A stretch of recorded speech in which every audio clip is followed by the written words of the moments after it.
Lilibet, the original solution to Arby, who was just completely running rampant and killing everything. But since then, they have introduced quite a few counters to Arby, so today we're going to take a look back at Lilibet, we're going to check out her kit, see where and how to use her, how to gear her, and see if she is worth it to you.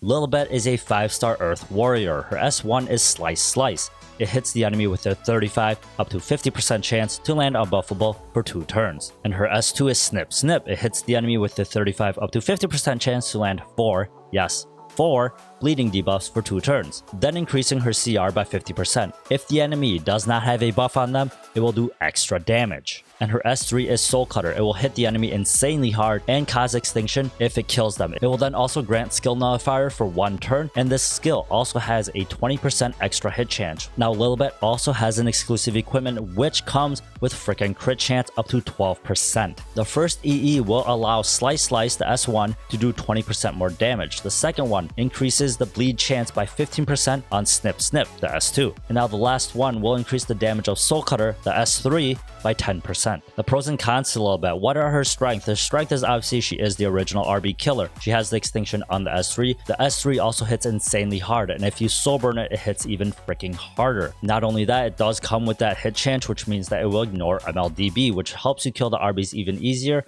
or even thieves in general. Sadly to me, those are her only strengths. Her weaknesses is that she is an earth hero, which means that she's going to have a lot of trouble fighting any kind of fire hero. The S2 Snip Snip also requires your enemy to not have a buff on them to do the extra damage. However, she does not come with a strip, so you need someone else to strip for you to get that extra, freaking damage on them. The S1 has an unbuffable, but then you got S1 before you S2, and you also gotta hope that they don't already have a buff on them, so it doesn't really work that well in my opinion. Her S3 also has an insanely long cooldown. And now where do we use Lilibet? Sadly, I do not think she is very useful in any PvE situations. You might be able to fit her in here and there, but there are definitely better options. In PvP, she used to be pretty useful in arena offense. However, now that there are so many other heroes, I do not think she is as good as she used to be. In World Arena, I think there are definitely better choices, and she isn't very viable unless you just have her geared very well and you just really want to use her. Then of course you can make her work. But I think she does shine the brightest in Guild War offense, because if you see an RB on the opposing team, you can simply bring her in there,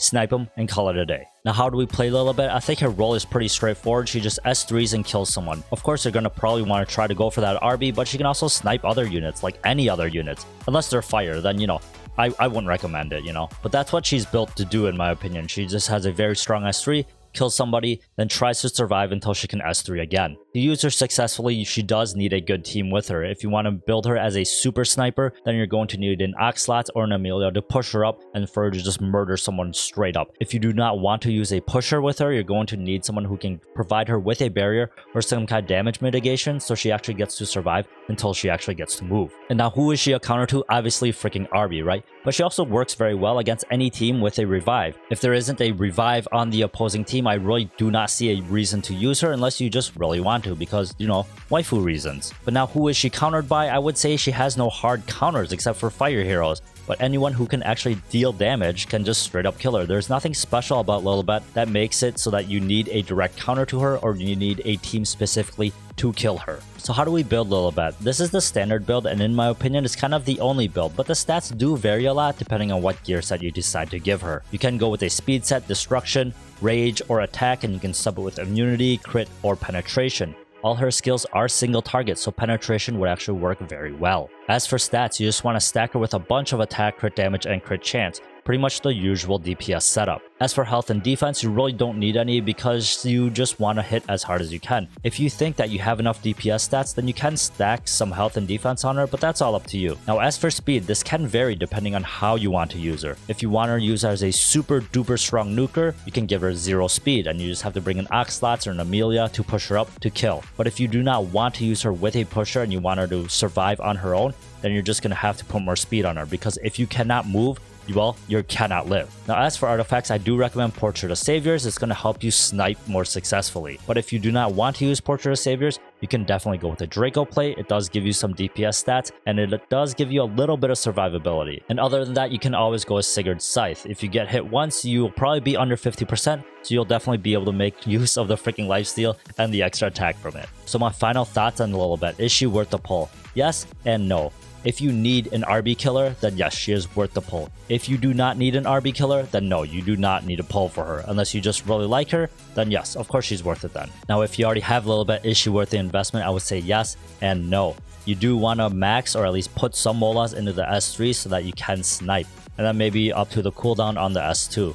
I do not think it's really worth molaing the S1 or maxing the S2 unless you just really like her and just want to play with her, but it's definitely not needed. And now finally, the waifu rating. Is she waifu? Again, yes and no. So she's not super waifu to me because she's DFC, and if you guys know me, you know, I'm not super pumped about that. But she did gain a lot of points because of the one thing, and you guys can see that one thing, right? The tooth. The tooth is worth a lot of points to me, man. It is worth a lot. But again, she did lose some points after that because she likes straws. And you know me, I'm not a big fan of straws, so yeah. So anyways, if you guys have any questions, please leave them in the comments below or join the Discord and we'll try to help you out. I hope you guys enjoyed this. If you did, please like and subscribe. Thank you for hanging out with us, and I'll see you guys next time, man.